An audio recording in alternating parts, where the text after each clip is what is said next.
నేను కట్టుకున్న శారీ అయితే నిన్న పూజ దగ్గర పెట్టుకున్నాను కదండి, ఆ శారీ అనమాట. అండ్ తర్వాత వచ్చేసి కలసం అయితే కదిపేశానండి. 3 సార్లు కదిపేసిన తర్వాత నేను రూప్ అయితే తీసేసానండి. తీసి మెడలో అయితే కట్టుకుని టెంపుల్కి వెళ్తానండి. ఎవ్రీ ఇయర్ అలాగే వెళ్తాను. తీసిన తర్వాత మా వారి చేత అయితే రూప్ మెడలో కట్టించేసుకున్నాను అనమాట.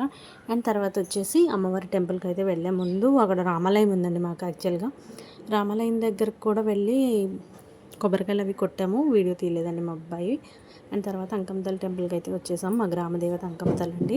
ఇక్కడ స్పెషల్ ఏంటంటే అండి, మన చేతులతో స్వయంగా మనమే అమ్మవారికి బొట్టు పెట్టి గంధం ఇచ్చి పువ్వులు పళ్ళు అన్నీ మన చేతులతో మనమే పెట్టచ్చు. అంటే పంతులు గారు అది ఉండరనమాట.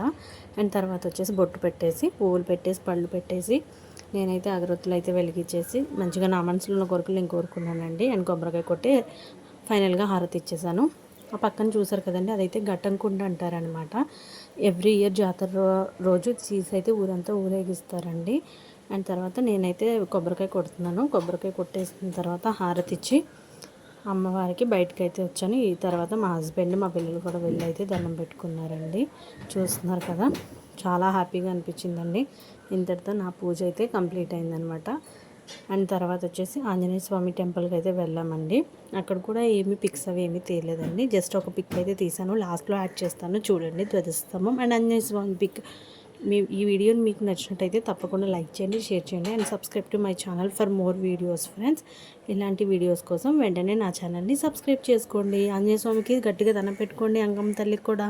Thank you friends, bye bye.